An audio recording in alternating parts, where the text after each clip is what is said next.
특례대예요. 10년 예배를 드립니다. 왜냐하면 종교형식 예배를 하면서 1월 1일 시간에 10년 예배를 드리는데 그렇기 때문에 특례대를 이게 됩니다. 특례대가 특례대를 수락해 주시는 인사드리면서 우리가 1년에 한 번 제가 특례될 때 선교사님들 분양을 해드립니다. 저희는 지난 한해 동안에 우리 수지 갈고리께서 협력해 하는 선교사님 7분을 매달 10만 원씩 이렇게 지원을 해 주었습니다. 사실 우리 교회 입장에서는 결코 적은 액수가 아닙니다. 한 명이 아니고 7명씩 이렇게 지원을 해주니까 말입니다. 그래도 여러분들이 헌금을 해주셔서 한 번도 밀리지 않고 지난달 말일까지 작년 송년비를 사진 없이 다 보냈습니다.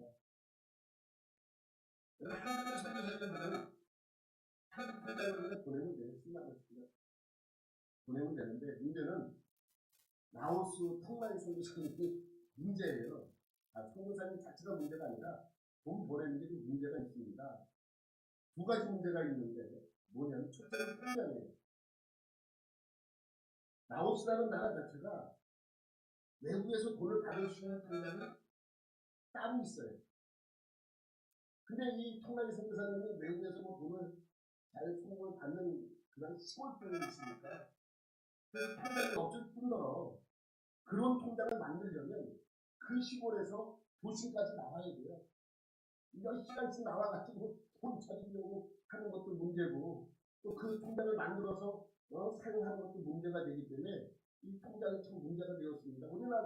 우리나라처럼 모든 은행에서 모든 통장이 외국에서 송금 받을 수 있는 그런 시스템이 되어 있지 않습니다. 옛날 우리나라 한 80년대 될 겁니다. 올릭하기 전에. 그러니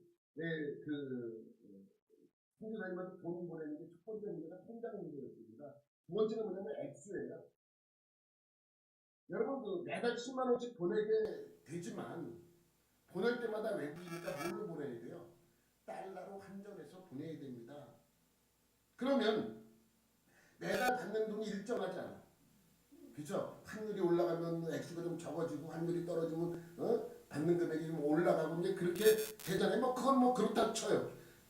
그거는 큰 문제가 안 되는데 문제가 뭐냐면 수수료가 문제예요. 라오스라는 나라 자체가 아직 잘 살지 못하다 보니까 아직도 공산주의 국가이다 보니까 우리나라 은행과 직접적으로 거래를 하지 않습니다. 그래서 우리가 라오스에 돈을 송금하려면 어떻게 해야 되냐면 먼저 그 돈을 우리가 라오스에 보내지만 중간에 어디를 거쳐야 되냐면 미국 은행을 거쳐야 돼요. 우리가 돈을 미국으로 보내야 됩니다. 그 보낼 때 보면 중간에 거치는 은행까지 다 적어야 됩니다. 그러면 라오스에 최종적으로 받을 수 있도록 그렇게 하는데 그게 미국에 있는 은행과 협력이 되어 있어서 미국으로 먼저 우리가 이제 갔다가 보낸 돈이 갔다가 다시 미국에서 라오스로 이동을 하는 거예요. 근데 그렇게 해서도 가니까 다행인데 문제는 뭐냐면 그렇게 중간에 은행을 한 번씩 더 거치게 되면 뭐가 더 들어가요? 수수료가 더 들어가요. 그래서 액수와 상관없이 보낼 때마다 기본적으로 30불 이상씩 수수료가 들어가는 거예요. 액수와 상관없이 액수가 늘어나면 조금 들긴 하는데 액수와 상관없이 들어가는 돈이 30불이에요. 또 거기서 찾을 때도 10불씩 제하고 준대요. 40불이 들어가는 거예요. 40불 정도가 들어가요. 그러니까 우리가 10만 원을 달러로 환전해서 보내면 한 90불 정도 보내요. 90불 조금 올라갔다 내려갔다 이렇게 보내는데 수수료를 떼면 매달 그 선교사님이 받는 돈이 얼마예요? 50불 받는데 50. 우린 열심히 90불씩 보내는데 그 선교사님이 받는 돈은 50불밖에 안 됩니다. 그래서 애초에 선교사님하고 이제 그렇게 보내려고 했더니 선교사님이 수수료가 많이 들어가서 힘들대 대충 마련해야 될 텐데 그래서 대책으로 마련한 것도 뭐냐면 그러면 1년에 한 번 내지 두 번 보내겠다. 그럼 수수료가 매달 보내는 게 줄어들잖아요. 그래서 어차피 일정하게 들어가는 거니까 나중에 60만 원을 보내면 뭐 반년치를 보내면 그래도 그때 들어가는 거는 한 40분 되니까 그러니까 매달 보내는 것보다 1년에 한 번 내지 두 번 보내는 게 좋을 것 같다. 이렇게 해서 그 선교사님한테 그렇게 알려주었습니다. 그런데 6월 달에 보내야 되잖아요. 깜빡했어 내가. 깜빡한 게 왜 그러냐면 코로나 때문에 정신이 없었잖아요. 그동안 뭐 8월 달에 됐는데 깜빡한 거예요. 깜짝 이거 어떡하지? 근데 그때는 사실 여유 돈이 없었어요 교회에. 그래서 다시 거기서 문자를 보냈어요. 올해는 연말 한 달에 보내겠다 이렇게 이야기를 했습니다. 그래서 2주 전에 120만 원을 환전해서 보냈습니다. 환전을 했더니 뭐 여러 가지 이유가 있겠지만 일본에 1,200원씩 하던 게 1,050원인가로 뚝 떨어졌어. 그래서 보낼 수 있는 돈이 액수가 좀 커졌어요.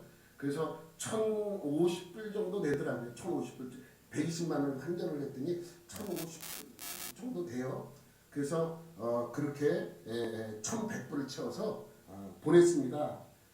그래서 당연히 선교사님을 받을 수 있는 통장이 없잖아요. 그래서 그 선교사님을 소개해준 그 이규상 선교사님, 우리나라 그분은 안 들어왔어요. 라오스는 몇 명 없어요. 그 공산주의 국가라 통제, 그럼 다 통제가 돼. 우리나라처럼 반발하고 데모하고 그래요. 그 나라에서 하지 말고 안 해.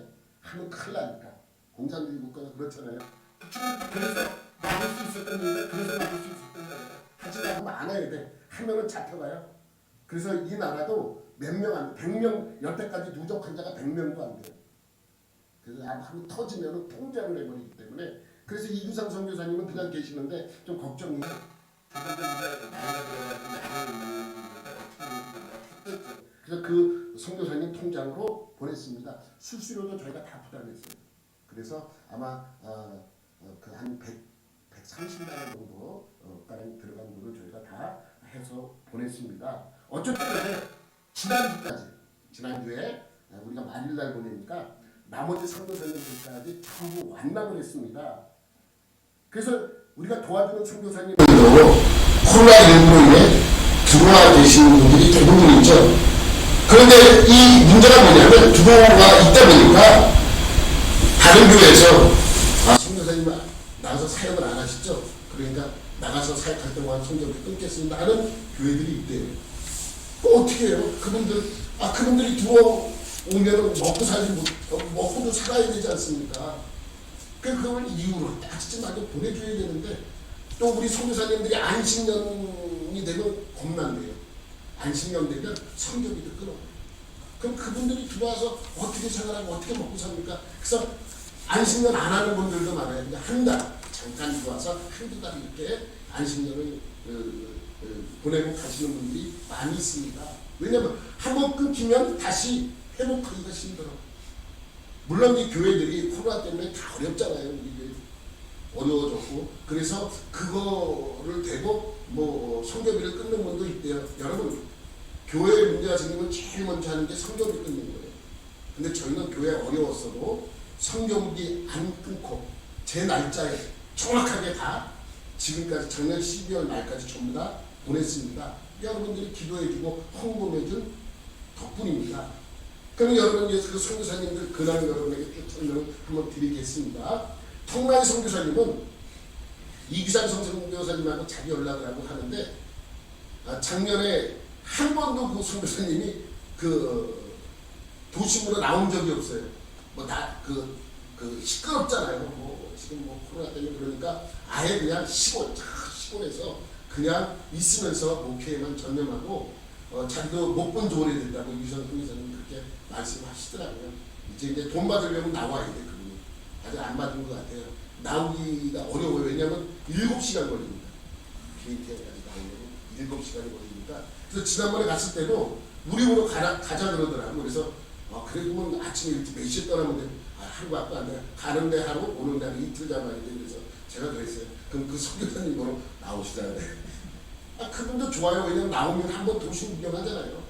도시, 그래서 가족들이 다 나오라 그래가지고 아주 잘 대접하고 청결이 그 당시에 보냈는데, 이번에는 뭐 나올 수 없어 언제 나올지 모르고 저희가 잘 갖고 있다고 그렇게 이야기합니다. 아마 현지인 통장으로 보내줄런지는 모르겠어요. 현지 국내에서만 쓰는 통장으로 보내줄런지는 모르겠습니다. 그래서 우리 선교사님이 간혹 가끔가다 이렇게 상황을 사진 찍어서 보내줘요. 왜냐하면 말도 이제 라오스어를 잘 모르니까 어차피 그렇게 되니까 그냥 사진만 찍어서 이렇게 많이 보내줍니다. 사진 보면 세례주는 사진을 보내왔습니다. 지난번에 다 마스크 쓰고 있잖아요. 이 시골에서, 아니 시골, 여기 이 시골에도 다 마스크 나눠줘서 마스크 쓰고 이렇게 하는데 세례 주는 거예요. 제가 이렇게 보면 한 장도 넘기면 제가 이거 보면서 다음번엔 세례도 좀 사다 줘야 되겠다. 바가지를 주고 있어. 그래서 좀 그러니까 어쨌든 간에 이렇게 세례를 주는 모습으로 사진을 보내왔습니다. 한 장도 넘기면 기도하는 모습이죠. 완전히 시골이에요. 없어 사람들도 없고 뭐 이런 턱나이 성교사님 그래도 거기 사람들 잘 모아다가 한 5, 60명 정도 모아서 예배를 드립니다. 아주 훌륭하신 분이에요. 이규상 성교, 이분을 소개시켜준 이규상 성교사님도 이분을 참 인정하고 지원해줘도 아깝지 않다 이렇게 얘기를 해줬기 때문에 이렇게 하는 것입니다. 그래서 이렇게 코로나 때문에 힘들게 이렇게 보내고 있지만 이분들이 시골에서 어차피 뭐 안 나오면 되니까 잘 하고 있다는 것을 여러분에게 알려드립니다. 그래도 이 교회를 위해서 사이송분 교회예요. 사이송분이 우리나라 도의 경기도, 전라도 이런 식으로 도가 사이송분 도예요. 그래서 그 사역을 하고 있으니까 기억날 때마다 기도해 주시고요. 그리고 나머지 6분은 다 한국인 선교사님이에요. 이분만 턱나이 선교사만 아우스 현지 교회를 담임하고 있는 우리 선교사님이시고 나머지 6분은 한국인 선교사님인데 이분들은 선교 사역을 하시는 분들입니다. 조종환, 김영주, 송영광, 이승수, 서지태, 강승대 선교사님. 이 한국인 선교사님 6명 중에 5명이 지금 들어와 있어요. 물론 그 중에 6명 중에 2명은 원래 한국에서 사역을 하고 계셨었어요. 우리 강승빈 선교사님 여러분 잘 아시죠? 나이 그리고 이제 좀 드신 우리 선교사님이신데 원래는 제 나이쯤에 우크라이나로 선교 사역을 나갔어요. 한 10년 우크라이나에서 사역을 하시다가 이제 마치고 돌아왔습니다. 돌아오셔서 이제 중동 선교에 원래 관심이 많으신 분이에요. 그래서 중동 선교에 관여를 하면서 한국이 무슬림화 되는 것을 막으시면서, 그러니까 무슬림의 실체를 알리시는 것이죠.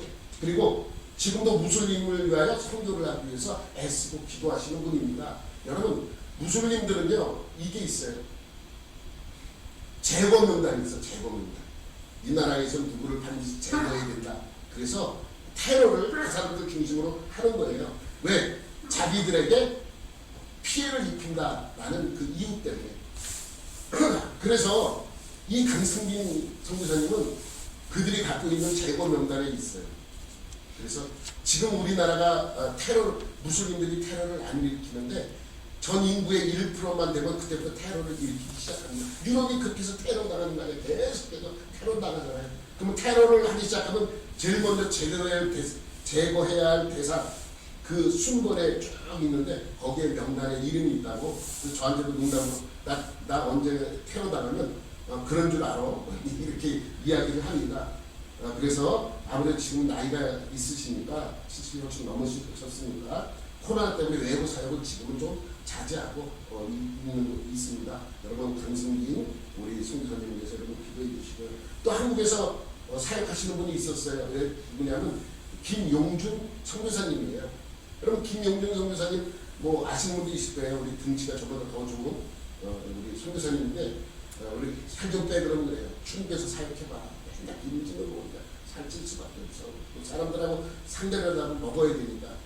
그런데 그분이 원래 무슨 사역을 했냐면 그 탈북자 사역을 했어요. 중국에서 탈북자 모아두고 우리나라에 들어오는 그런 사역을 했는데 그래서 한 곳에 오래 안 있어요. 6개월씩 있었다고 합니다. 단동에 6개월, 뭐 연변에 6개월, 연변에서도 이쪽에 있어야 되고 또 우리나라로 말하면 강북에 있다가 강남으로 갔다가 강숙 쪽으로 갔다 이런 식으로 옮기면서 6개월 이상 한 곳에 머물지 않으면서 그렇게 사역을 했다고 합니다. 그리고 나서 이제 베이징으로 가서 사역을 하려고 집을 얻고 하는데 우리 어느 날 종교 담당하는 공무원이 와서 빨리 집으로 가라고, 한국으로 돌아가라고. 그래서 추방당했어요.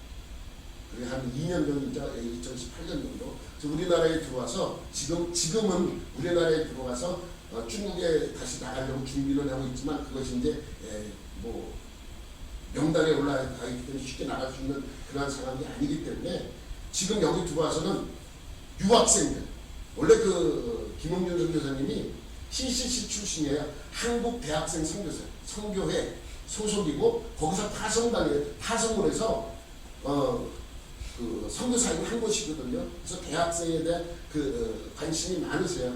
그래서 외국에서 들어온 유학생들을 중심으로 특별히 중국에서 들어온 유학생들 또 유학생들 외에 다문화 가정들 중심으로 사역을 하고 그들을 데려다가 한국말도 가르치고 발음도 교정시켜주고 학교에서 공부할 수 있도록 도와주고 이러한 사역을 하고 있습니다. 또 다문화 성도도 마찬가지예요. 다문화 외국인들이 들어와서 우리나라 속에서 살아가는 것이 힘들잖아요. 그래서 그들을 도우면서 사역을 하고 있습니다.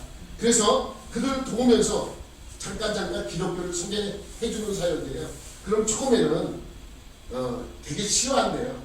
근데 종교의 자유가 있는 나라에서 왜 반영하느냐 이러다가 조금씩 마음의 문을 열어가면서 이제 기독교를 받아들이고 있다고 합니다. 김은주 선교사님의 기도 제목을 보면, 기도 편지에 보면 한 8가지가 되는 다 무슨 내용이냐면 장소 문제예요. 모일 수 있는 장소. 여러분 기억날 때마다 우리 다문화 가정과 또 그 유학생들이 모여서 그들을 성경 공부시키고 뭐 그들에게 가르치고 한국어도 가르치고 할 수 있는 공간을 확보할 수 있도록 여러분 기도해 주시기 바랍니다. 근데 이제 코로나의 직접적인 영향 때문에 외국에서 사역을 하시다가 들어와 계신 선교사님들이 계십니다. 누구냐면 조종환, 이승수, 서수태 선교사님입니다. 여러분 조종환 선교사님은 여러분 잘 아시죠? 우리 교회에 와서 설교도 몇 번 하셨고 했기 때문에 아마 기억나실 거예요. 우리 교회에서 첫 번째로 지원을 해주신 분이 바로 조종환 선교사님이기 때문에 그렇습니다. 원래 이 조종환 선교사님은요, 선교지가 태국이에요. 근데 선교 대상은 중국입니다. 근데 태국에서 어떻게 중국인 선교 사역을 하느냐? 이 사역을 해요. 원래 이 조종환 선교사님이 중국에 그 난영이라는 곳이 있어요. 난영이라는 곳이 있습니다. 남영이 우리나라 한문으로 보면 남영이에요. 거기서 오랫동안 사역을 하면서 가정교회를 돌봤어요. 가정교회라는 건 뭐냐면 지하교회 같은 데요. 조금씩 소수로 모이는 교회를 돌보는 거예요. 쭉 돌보면서 그래서 오늘 내가 저 가정을 방문한다. 그래서 오늘은 이 길로 갔다. 다음에 방문할 때 같은 길로 합니다. 일로 갔다가 저쪽으로 갔다가 저 돌아갔다가 그렇게 합니다. 그래서 만약을 몰라서 그렇게 하는 거예요. 그래서 그 교회 가서 그 이제 교회가 잘 유지되고 또 그가 우리나라 구역장처럼 그 자기네 근처에서 와서 예배드리는 사람을 잘 관리를 합니다. 그 사역을 한참 했어요. 한 10몇 년을 하시다가 이제 너무 오래 하면 신분이 노출이 되잖아요. 그래서 태국으로 옮깁니다. 그래서 본격적으로 무슨 사역을 했냐면 외국 중국 사람들도 예수를 믿다 보면 무슨 사람들이 생겨나요? 살자들이 생겨날 거 아니에요. 목사가 되겠다, 선교사가 되겠다는 사람들이 생겨나잖아요. 근데 목사가 되는 그러한 신학교들은 있어요. 그리고 우리 선교사님들도 가서 많은 분들이 신학교를 운영하는 분들도 있고요. 근데 선교사 학교는 없어. 그래서 태국의 치앙마이에 선교사가 되겠다고 하는 중국인들을 데려다가 선교 훈련을 시킵니다. 많게는 몇 년도 하는 사람도 있지만 대부분 1년, 2년, 3년 이 안에 훈련을 시켜서 내보냅니다. 근데 조건이 있어요. 제3국으로 나가야 돼. 거기서 훈련을 받으면 다시 중국으로 가는 거를 인정하지 않고 또 본인은 중국에 가겠다면 아예 처음부터 데려오질 않습니다. 제3국으로 나가라. 그래서 거기를 마치고 제3국으로 훈련 선교 선교사로 나가는 분이 많이 있어요. 중국인들도. 근데 그 사역을 하는 거예요. 근데 그 프로그램이 너무 좋다 보니까 중국 사람뿐만 아니라 중동 사람들도 요구를 해서 같이 병행했어요. 중국 사람들은 데려다가 아랍 사람들은 그쪽에 중동 사람들은 그쪽에 가서 그래서 2018년 말에 요르단 쪽에서 사역을 했었어요. 요르단에 이 프로그램을 가지고 선교사 훈련 사역을 계속 진행을 했습니다. 물론 뭐 거기를 나와도 전부 다 선교사가 되진 않지만은 선교사 되는 그 프로그램에 사람들이 와서 많은 사람이 동참을 했어요. 그리고 나서 2019년 작년이죠. 초에 여기서 잘 마치니까 두바이에서도 요청이 왔어요. 그래서 두바이에 넘어가서 열심히 사역을 하고 있는데 갑자기 중동 그 코로나가 중동까지 가서 제일 먼저 확대가 된 게 중동 아니에요. 2월 달쯤에 이제 거기서도 막 사람들이 막 확진자들이 나오니까 이제 철수를 했어요. 다시 태국으로 들어와서 열심히 이제 그 태국 안에 있는 그 중국 사람들, 중국 선교사 되기 위한 사람들을 가르치면서 그렇게 있었는데 작년 7월 달쯤인가 비자 문제가 이제 걸리는 바람에 거기에 태국에 여기서 있을 수가 없어요. 계속 연장하고 저는 잘 모르지만 비자 문제가 가장 크지 않아요. 그래서 우리나라에 이제 들어와서 있는데 코로나 때문에 못 나가고 있어요. 그래서 조중환 선교사님의 기도 제목은 뭐냐면 올해 2월 달쯤에 원래 베트남에서 그 프로그램을 진행하려는 계획이 있었답니다. 근데 지금 못하고 있잖아요. 그래서 어떻게 해서든지 하려고 해요. 베트남은 좀 이렇게 잦아들었고 이제 확대되지 않기 때문에 베트남에 들어가서 하든지 아니면 그게 정 안 되면 온라인을 해도 그거를 통해서도 그 프로그램을 진행하려고 합니다. 그리고 또 하나 기도 제목은 뭐냐면 무슨 일이 있어도 5월 달에는 태국에 들어가야 됩니다. 그래서 태국에 잘 들어가서 사역을 할 수 있도록 그렇게 기도 제목을 보내왔습니다. 그 다음에 이승수 선교사님은 어디의 선교사님이에요? 인도예요. 인도에서 사역을 하시는 분인데 인도의 푸네라는 지역입니다. 교육도시예요. 그래서 학교들도 많고 학생들도 많습니다. 그래서 이 복음 전하기가 참 편하고 좋다고 합니다. 여러분 인도는요 종교가 대부분 뭐예요? 힌두교잖아요. 여러분 잘 알죠. 근데 힌두교가 많아요. 많지는 하지만 무슬림들도 많습니다. 그래서 매번 그 힌두교하고 무슬림들하고 뭐예요? 싸우고 불내고 하는 거예요. 그 사이에서 기독교는 늘 뭐가 터져요? 등 터지는 거예요. 기독교는 그 사이에 껴가 아니 무슬림들도 만만치 않습니다. 그래서 어떤 도시는요 무슬림 세력이 되게 강합니다. 어느 도시는 힌두교가 강하고 어느 도시는 뭐 무슬림 세력이 강하고 이런데 이 푸네는 무슬림이 참 많은 그러한 곳입니다. 그곳에서 사역을 하시는 거예요. 그래서 그곳에서 기도방처럼 교회는 아니에요. 교회는 아니고 교회를 정식적으로 세우면 문제가 되니까 무슨 선교 단체가 만들어놓은 사무실처럼 또 기도방처럼 또 성경 공부 시키는 거 또 상담도 하는 이러한 곳을 만든 거예요. 그래서 전도를 하고 그들이 예수를 믿기 시작하고 기도하잖아요. 그래서 언제든지 와서 기도를 할 수 있도록 그렇게 개방해 놓은 곳입니다. 그래서 그걸 하면서 주변에 어려운 사람들 도와주고 하는 거 여러분 기억나잖아요. 한번 홍동 거둬서 한번 보내준 적이 있잖아요. 그래서 그렇게 이제 사역을 하다가 그런 프로그램이 좋아가지고 이제 그 아프리카 지역 북부 지역 그래서 이제 이 선교사님이 그런 사역을 할 수 있도록 좀 도움을 요청해서 이분이 이제 작년 재작년 말 초에 아프리카에 들어갑니다. 그래서 사역을 하고 있는데 이게 터졌잖아요. 터지니까 신경안 쓰는데 막 사역을 하고 마칠 때쯤 되니까 비행기가 다 끊겨서 돌아갈 수 있는 거예요. 그래서 거기서 한 2-3개월을 더 머물렀다고 합니다. 그러다가 이제 한 6월, 7월 달쯤에 우리나라에서 이제 그 선교사님들 모임이 있고 그래서 들어야 될 일이 있어서 이분은 인도로 가지 못하고 우리나라로 바로 넘어와서 우리나라에서 있게 됩니다. 근데 가족은 어디 있어요? 그랬더니 교수님 인도에 있잖아요. 그런데 지난 가을 9월 달쯤이다 그 가족도 한국에 들어와서 거의 1년 만에 가족들을 상봉했다고 그렇게 이야기를 합니다. 그렇게 어렵게 사용을 하고 있습니다. 그 다음에 서시태 선교사님은 러시아 모스크바에서 현지인과 현지인 교회를, 현지인 기독교 교회를 섬기는 선교를 하고 있습니다. 원래 이 서시태 선교사님은 러시아 참 잘 아세요. 그래서 러시아 중부에 있었습니다. 중부. 여러분 아시잖아요. 인구는 얼마 안 되는 땅덩이가 엄청 크기 때문에. 그리고 이 러시아라는 나라가 상당히 춥고 뭐 이렇잖아요. 근데 중부 지역에 들어가면 거기는 뭐 중심 도시이긴 해도 우리나라 대전 같은 도시네요. 근데 외국인이 별로 없대요. 한국인은 뭐 두 가정이 세 가정밖에 없었는데 그 큰 도시 전체에 다 합쳐서 그러니 얼마나 외로운 삶을 했겠습니까? 그러니 열심히 잘했어요. 그래서 안식년을 맞아서 이제 우리나라에 들어와 있다가 이제 총회, 그 서시태 선교사님은 총회에서 파송한 선교사님이에요. 총회에서 다시 신청을 해야 돼요. 양식년 지냈기 때문에 신청을 했는데 다시 선교사로 파송되게 되는 것으로 결정이 돼서 이번에 모스크바 쪽에 가서 현지인을 상대로 사용을 하십니다. 여러분 현지에서는 기독교가요. 모스크바에는 주로 이루는 게 정교회잖아요. 기독교는 뭐예요? 이단이야, 이단. 그 사람들이 볼 때 이단이에요. 그래서 상당히 힘들어요.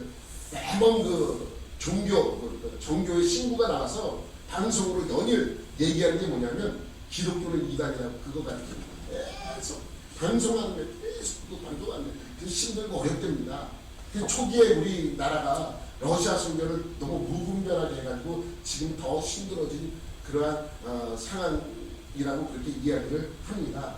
그런데 우리 서시태 선교사님이 이제 그렇게 사역을 하는데 그렇게 현지인 교회를 섬기는 것도 하지만 현지에 있는 신학생들과 함께 가르치는 사역을 같이 했었습니다.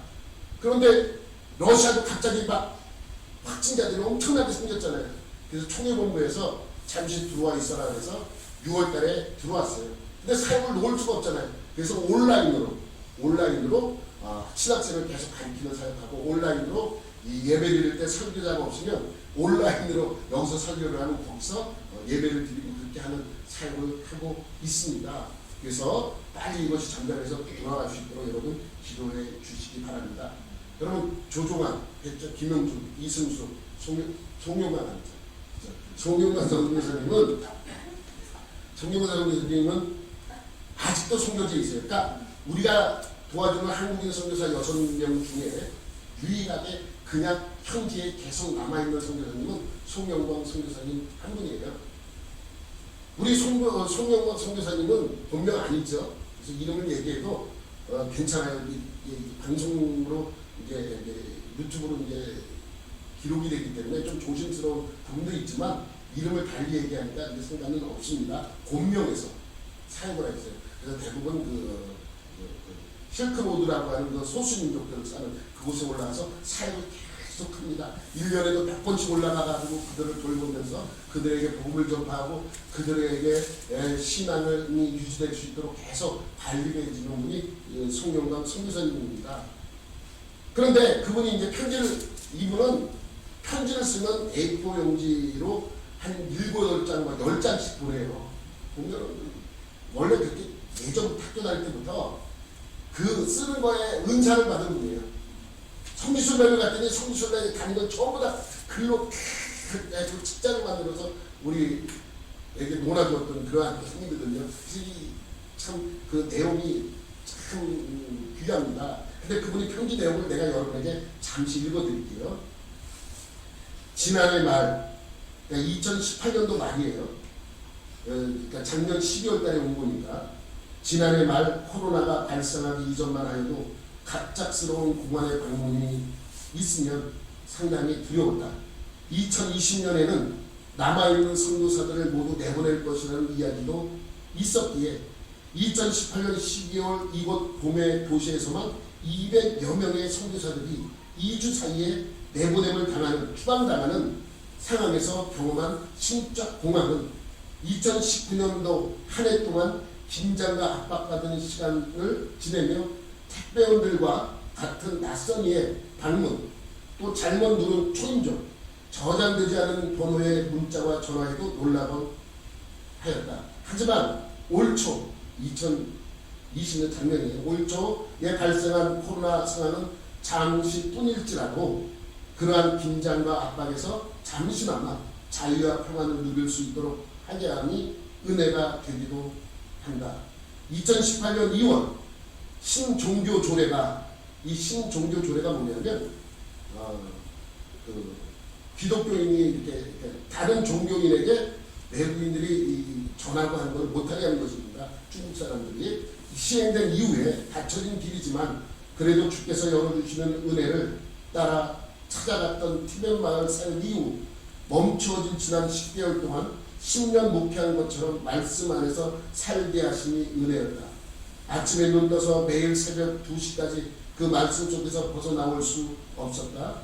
매일의 말씀 여행 속에서 누리는 그 은혜를 가족들과 나누고 저에게 맡겨주신 이 땅의 형제 자매들과 함께 나눴다. 코로나가 세계를 돌고 온 횟수만큼 저도 구약과 신약을 돌고 오게 하심이 은혜였다. 지난 10개월 동안 가족을 위하여 목회하고 선교하였다. 매일 가족과 나눌 말씀 묵상을 위하여 새벽까지 준비하여 나누고 아직도 예배가 닫혀있는 한인교회에 다니는 가족을 위하여 매주일 가정에서 예배하였다. 그리고 돌아보아야 할 이 땅의 동력자들을 위하여 준비한 말씀을 매일 위젯, 우리나라 카카오 똑같은 거예요. 위젯으로 나누었다. 그리고 매주 동역자들을 위하여 이 땅에 열어준 유일한 온라인 영상 통로인 줌이 여럿이 영상으로 보면서 대화할 수 있고 그러한 그 프로그램이에요. 그 줌으로 말씀 공부를 지속하였다. 그리고 찾아오는 동역자들과는 대면하여 말씀 공부를 지속하였다.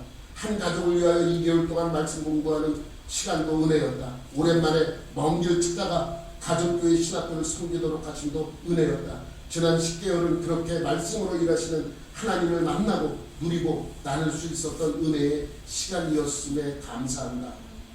송성교사님은 13년째 티벳 사역을 하는 거예요. 티벳 지역 그 실크로드에 있는 소수민족 사역을 하셨습니다. 그래서 여러분이 우리 송교사님 오셔서 설교해 줄 때 그 내용들을 많이 들어서 알고 있지 않습니까? 근데 그 편지 속에는 이러한 내용으로 끝을 맺고 있어요.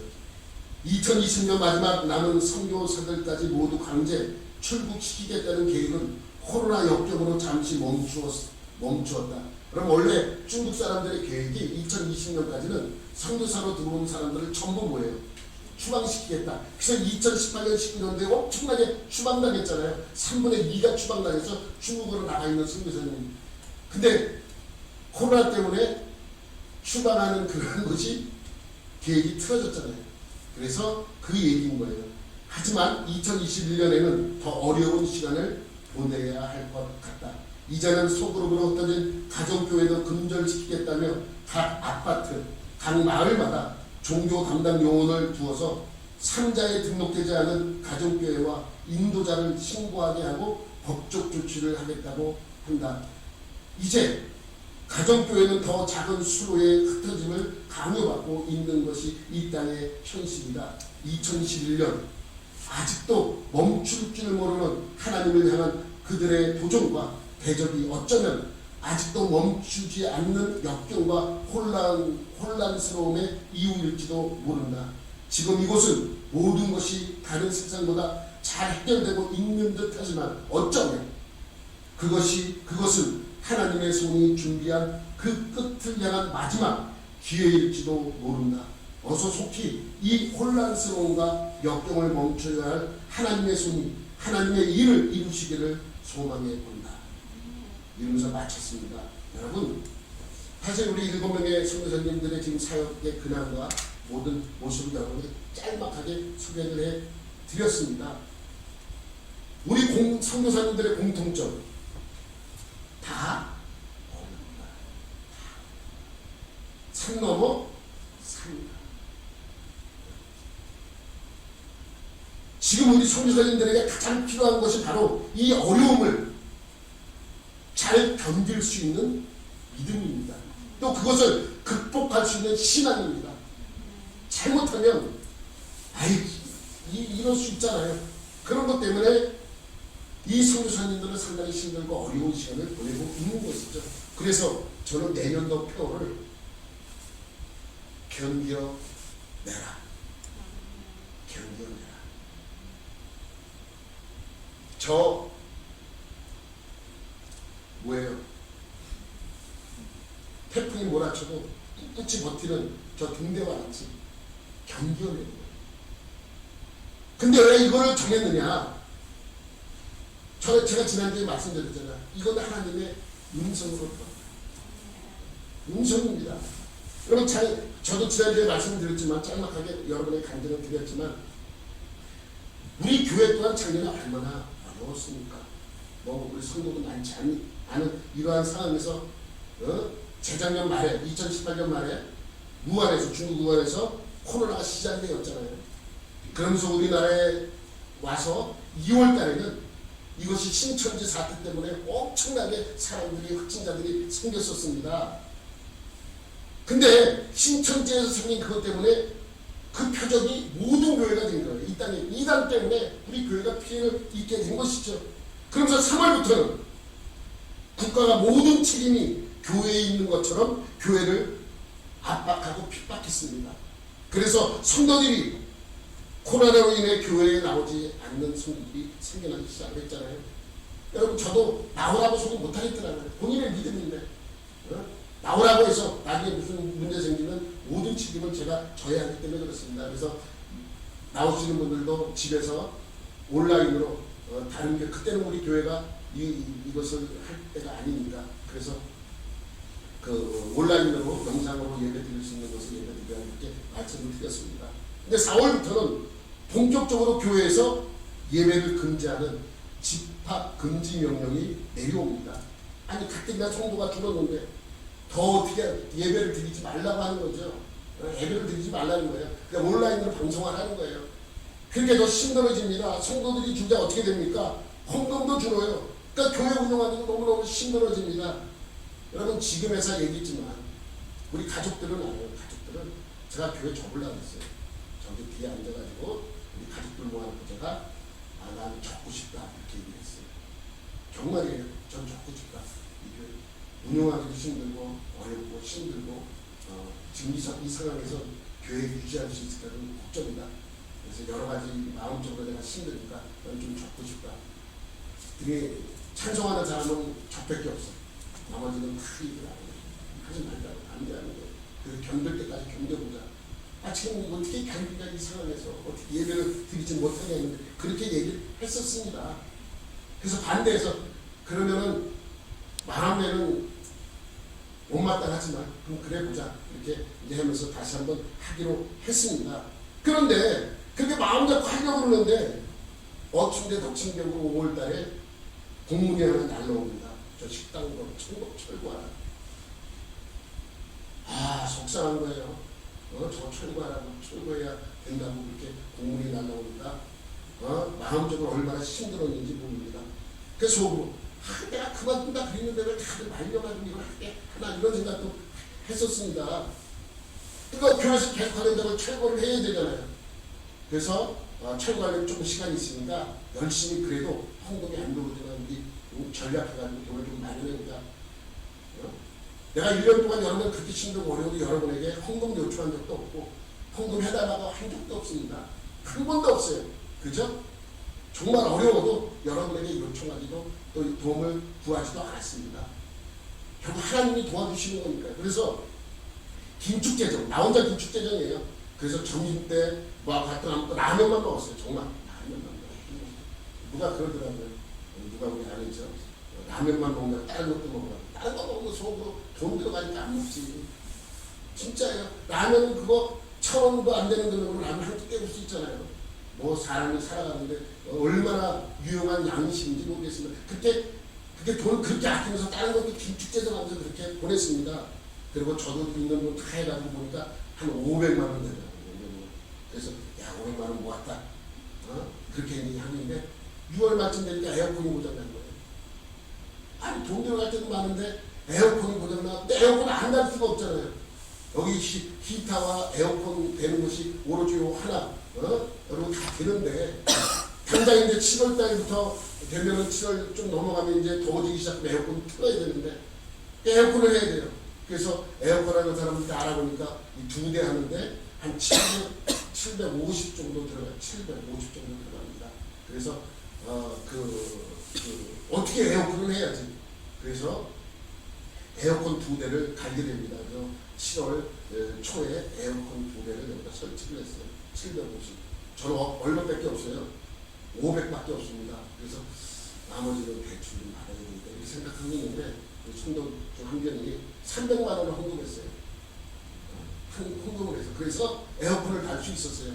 50만 원이 남았어요. 그래도 에어컨을 하고도 50만 원이 남았습니다. 그냥 감사했습니다. 그래서 그렇게 지냈습니다. 그런데 8월달 코로나 2차 유행이 시작되잖아요. 그래서 또 교회가 폐점이 되는 거예요. 코로나가 좀 번지면 교회가 계속 빨아가는 거예요.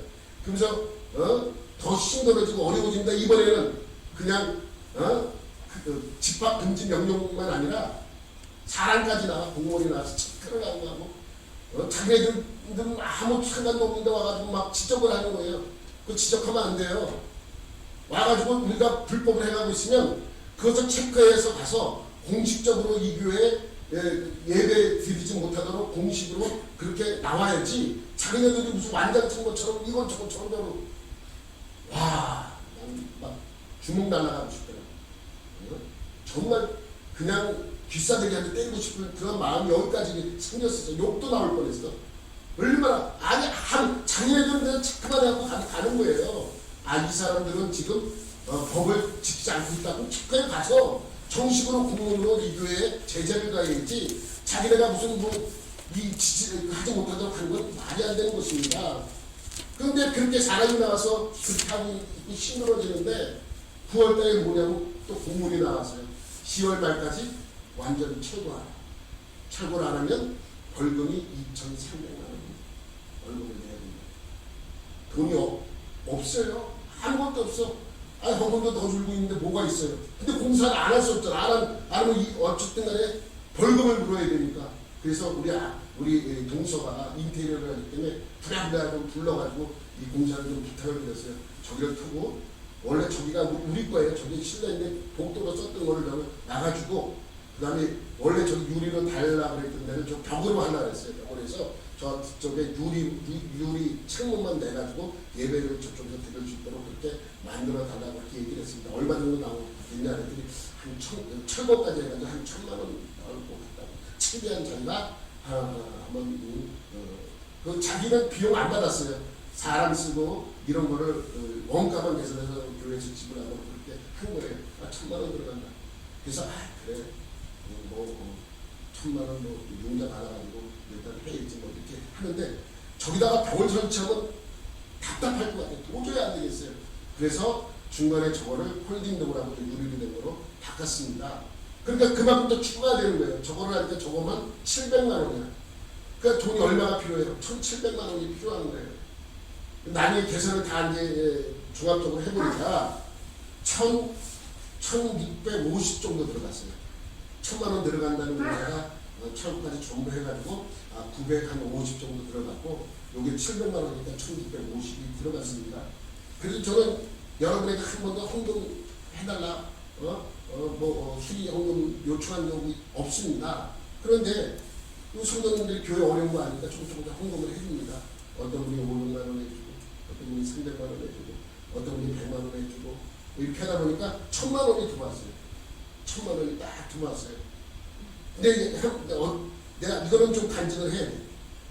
왜냐하면 1,000만 원이 아직 얼마 부족한 거예요. 650이 부족합니다. 근데 새벽에 어떤 권사님이 무명으로 해주시는 거예요. 누군지 아는데 비밀이야. 무명으로 했기 때문에. 그래서 무명으로 이렇게 했는데 나중에 보니까 100만 원이 들어가 있어요. 얼마나 감사한지 모르겠어요. 감사하다. 얼마 됐어요? 1,100만 원 됐잖아요. 1,100만 원 됐어요. 그래서 이제 이제 조금만 문자 받으면 다 해결되겠구나 그랬는데 어느 날 500만 원이 또 올라온 거예요. 새벽에. 근데 같은 분인 것 같아. 근데 같은 분이 그렇게 할 일 없잖아. 그래서 우리 아내한테도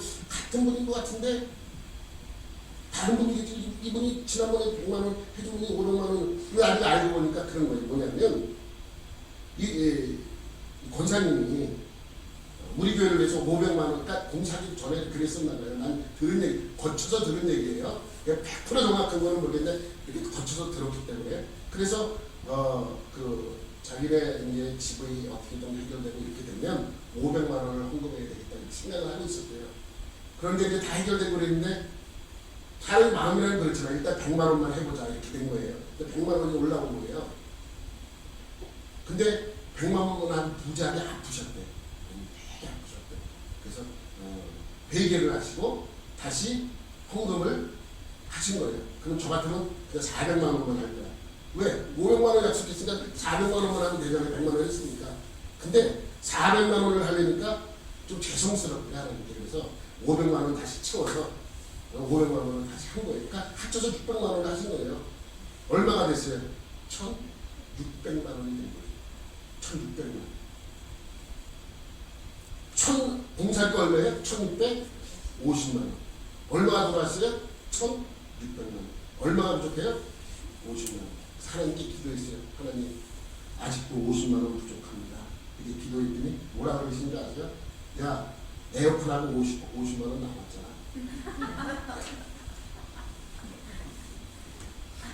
정확하게 그래서 저는 그렇게 이제 힘든 시간들을 보냈잖아요. 그런데 서서히 11월 달에 3차 유행이 시작하면서 12월에 코로나 때문에 정말 더 힘들어진 거예요. 12월 달에 정말 힘들잖아요. 그렇게 보내면서도 간신히 이제 우리 이거 다 맞춰서 그렇게 예배를 드립니다. 그렇게 예배를 드렸고 다 지냈습니다. 근데 이제 또 나오기 시작하잖아요. 공무원이 나와서 또 지적하고 그래서 내가 한 번 혼내줬어요. 전화를 걸어가지고 아니 조사 나오는 사람은 조사만 하면 가는 되지 왜 예배에 관여하느냐 뭐 잘못됐다는 거 나오라고 하고 왜 그러느냐 그 알아보고 전화 준다고 담당자가 알아보고 저한테 전화 줘서 정말 죄송하다 다시는 그런 일이 없도록 그렇게 약속을 했어요. 두 번째가 한 번만 더 그러면 난 정식으로 우리 노예를 통해서 정식으로 고소하겠다 얘기를 했어요. 정말 죄송하다. 여러분 공무원들은요 와서 조사만 하면 되는 거예요. 우리가 잘못되면 그거를 보고해서 여기 집합 금지 명령을 내리고 그때 명령하면 되는 거예요. 자기네들은 아무 그 상관이 없는 건데 왜 그렇게 했는지 모릅니다. 그렇게 힘들어집니다. 그래서 저는 또 이런 생각이 듭니다. 하나님 도대체 교회는 어떻게 하란 말입니까? 예배는 어떻게 하란 말입니까? 이런 걱정이 더 생기는 거예요. 아무것도 못하잖아요. 그때 지난주에 그 관점 그 얘기하는 거예요. 그래서 저 꽃을 보고 하나님께서 음성을 들려주신 것이 뭐예요? 버텨라, 견뎌라. 이 꽃처럼. 꽃 하나 핀 게 무슨 큰 거라고 그렇게 생각할 수 있습니다. 맞습니다. 꽃 하나 핀 거는 뭐 그렇게 큰 문제가. 그런데 여러분 천사의 나팔꽃이요 언제 핀다 그랬어요? 5, 6월 달부터 핍니다. 그래서 마지막 피는 꽃이 9월 말 좀 선선해지면 다 져서 꽃이 피지 않는 그러한 꽃입니다. 그래서 추워지기 시작하는 10월 달이 되면 11월이 되면 20도 이하로 떨어지면 잎도 다 떨어져요. 그래서 영하가 되면 들여놔야 돼. 외부에서 영하로 떨어지는 데서 살면 죽어버려요 나무가. 그래서 뭐 10도 뭐 이렇게 떨어져서 들여놓은 거예요. 화장실에 구석에다 이렇게 들여놓은 겁니다. 왜 꽃 지고 아무것도 없을 거니까. 그러면서 제가 그렇게 경험한 거니까. 그래서 들여놨다가 날씨가 따뜻해지면 한 3, 4월 되면 그걸 내놓습니다. 그러면 영상 되면 그때부터 잎이 나오기 시작해요. 그리고 5월달부터 꽃이 피기 시작하는 꽃입니다. 제가 그렇게 그걸 경험해 왔어요. 그래서 비료를 많이 주면 꽃이 많이 피고 비료를 좀 덜 주면 덜 피고 아주 예민한 꽃입니다. 근데 왜 제가 여러분에게 말씀드렸죠. 3차 유행 11월달 제가 힘들었다고. 아니 도대체 더 이상 하라는 말인가 말라는 말인가 이러한 걱정이 있을 때 막 걱정하는데 화장실에 들어가서 매일 이제 그 볼일을 보잖아요. 근데 어느 날 이제 11월 달 때 한참 3차 유행 시작할 때 이렇게 11월 저게 꽃무늬가 생겨요. 꽃봉오리가 이렇게 나오기 시작합니다. 그래서 11월 한 20일 거의 그때쯤에 꽃이 핀 거예요. 꽃이 피어요. 그래서 제 생각에는 꽃이 정말 지겠지. 왜? 살 수 있는 환경이 아니에요. 이 꽃은요, 추워지는 펴 있는 꽃도 아니고 남은 잎도 다 떨어지는 그러한 나무인데, 아니 들어가야 될 때 꽃이 피는 거예요. 그래서 참 속으로 생각하면 이 꽃이 미쳤나지 필 때가 아니라 폈나 이렇게 생각을 하는 거예요. 그런데 한 주, 두 주쯤 지났어요. 꽃이 그대로 펴 있는 거예요. 싱싱하게. 그래서 제가 아니 이 꽃은 왜 져야 되는데 지금 보름이 지났는데 이렇게 펴 있나. 그때 하나님께서 그 꽃을 내가요 보고 있는데 음성을 들려주셨잖아요. 버텨내라, 견뎌내라, 이런 음성을 들었어요. 그래서 너무 신기해가지고 새벽 예배 때 내가 간증을 했었어요. 12월 한 첫째, 둘째 주 그때 내가 간증을 했어요. 딸막하게 나 그 나무를 보면서 하나님께서 버티라고 음성을 들려줬다. 이렇게 짤막하게 그렇게 간증을 했습니다. 끝나고 나면 우리 아내가 주일날은 왜 그런 얘기를 안 했냐, 간증을 안 했냐. 그래서 그냥 아무 소리 안 했어요. 그래서 그 나무에 가서 제가 기도를 했습니다. 하나님, 연말까지만 펴줄게. 근데 그 사실 말도 안 되는 기도예요. 연말까지만. 연말의 마지막 기회가 이거에 대해서 내가 그때 성도들에게 간증하겠습니다. 그래서 지난주에 간증한 거예요. 근데 12월 10일 정도 됐을 거예요. 그때 한 건데 아직도 연말이라면 20일이나 남았잖아요. 근데 그게 펴있는 시간이 말도 안 되는 시간이 3주가 더 지나야 되는데 3주가 더 지났는데 그 꽃이 펴있겠어요? 그냥 저는 그냥 그렇게 기도한 거예요. 하나님, 이 꽃이 펴있으니까 연말에 내가 마지막에 기도하겠습니다. 그래서 지난주에 여러분에게 간증했어요. 그 연말까지 펴있었어요. 한 장도 넘기면, 사진 넘기면 이 꽃이 31일 날 제가 찍은 거예요. 12월 31일 오전 이 꽃을 찍은 거예요. 그 1월 1일 날 되니까 점점 시커매지더니 오늘 거의 죽으려고 이제 지으려고 그렇게 돼 있습니다. 이거는 제 간증이에요. 여러분, 이거를 보고 어떻게 저런 꽃이, 여러분, 저는 나무도 모르고 꽃도 몰라요. 이 천사의 낙갈꽃이 오래 피면 열흘이에요. 오래 피면 환경이 잘 좋아서 보통 일주일 정도는 다 죽거나 집니다. 근데 50일 가까이 펴있어요. 45일. 그리고 나서 그 날짜가 돼서 정확하게 시대로 죽었습니다. 그걸 보면서 내가 생각을 한 거예요. 하나님께서 이거는 우리가 한 거잖아요. 하나님께서 그렇게 한 거잖아요.